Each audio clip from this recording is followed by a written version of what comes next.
In the glittering, dangerous courts of 18th century Europe, whispers of spies, secret missions, and hidden identities were common. But none were as elaborate, as captivating, or as utterly baffling as the story of Charles Geneviève, Louis Auguste, André Timothée d'Eon de Beaumont, famously known as the Chevalier d'Eon, a brilliant diplomat, a lethal swordsman, and an unparalleled master of espionage. d'Eon would spend half his life as a man and the other half as a woman, all while serving the secret desires of King Louis XV. This is the tale of a real-life James Bond, whose most potent weapon was not a pistol, but an identity as fluid as the politics he navigated. So how did one person live such an extraordinary double life? And what was the truth behind the mask? Join me as we unravel the incredible true story of the Chevalier d'Eon. Born in Burgundy, France in 1728, d'Eon was a prodigy from the very beginning. By the time he was a young man, he had earned a doctorate in law, was a published author, a skilled horseman, and a master of the sword. His remarkable talents and sharp intellect didn't go unnoticed. They quickly caught the eye of King Louis XV, a monarch who preferred to conduct his most sensitive foreign policy in the shadows. Louis recruited the brilliant young d'Eon into his personal spy network, known as the Secret du Roi, the King's Secret. This covert group operated completely independently of official government channels, a private intelligence agency whose sole purpose was to serve the king's personal ambitions. d'Eon's first major mission was a true test of his abilities. He was dispatched to Russia to infiltrate the court of Empress Elizabeth. France's goal was to subtly influence the Empress and gather crucial intelligence for a potential Franco-Russian alliance against England. To move freely and unsuspected within the highly suspicious Russian court, d'Eon adopted his first major disguise, that of a woman. As Mademoiselle Lia de Beaumont, he posed as a lady-in-waiting, gaining unprecedented access to the inner circles of power. The mission was a resounding success. He charmed the Empress, established key relationships, and proved that he possessed an almost supernatural gift for espionage. His ability to navigate the treacherous waters of court intrigue, all while maintaining a convincing female persona, set the stage for one of the most remarkable careers in the history of espionage. After his triumph in Russia, d'Eon's career became a whirlwind of secret missions, diplomatic postings, and daring adventures. He wasn't just a spy who operated from the shadows, he was also a man of action. During the 7 Years' War, he served with distinction as a dragoon captain, demonstrating incredible bravery on the battlefield, and even suffering injuries in combat.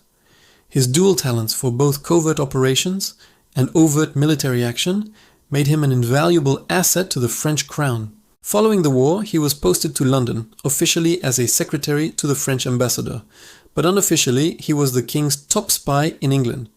His mission was to gather intelligence for a potential French invasion of Britain, a plan so secret that not even the French ambassador was aware of it.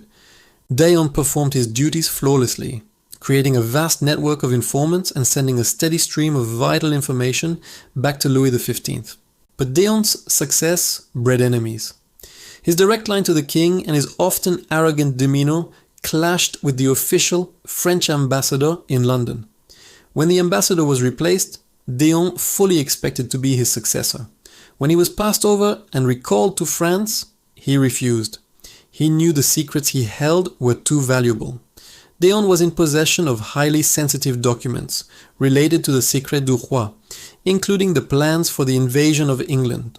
He effectively went rogue, holding the documents hostage and threatening to publish them, which would have caused a massive international scandal.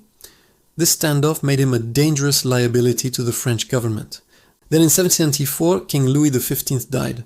d'Eon's protector was gone and his situation became even more precarious. The new king, Louis XVI, had no interest in his predecessor's secret spy network, but desperately needed to retrieve the incriminating documents d'Eon held.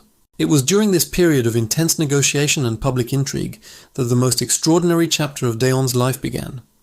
For years, rumors had swirled in London society about d'Eon's true gender, fueled by his sometimes androgynous appearance and the mysterious circumstances of his life. These rumours became the subject of widespread betting on the London Stock Exchange. Seizing an opportunity amid the chaos, D'Eon made a stunning declaration. In a formal legal proceeding, he announced that he was in fact biologically female, and had been raised as a boy only to secure his family's inheritance. He claimed he had lived as a man for reasons of state and professional necessity. This revelation sent shockwaves across Europe. The public was absolutely captivated. Was the famed soldier and diplomat really a woman all along? Louis XVI, eager to put an end to the scandal and retrieve the state secrets, finally reached an agreement. In the transaction of 1775, it was decreed that D'Eon would surrender the documents and return to France.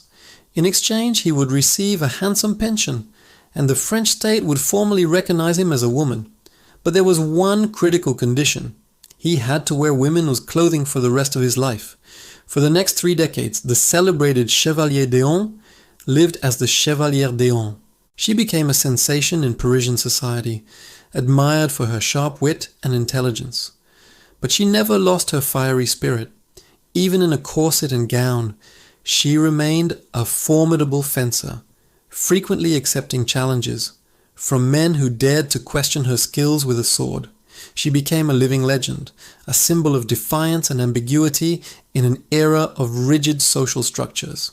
She lived through the French Revolution, which cost her her royal pension, and eventually returned to London, where she lived out her final years in relative poverty, making a living from fencing exhibitions.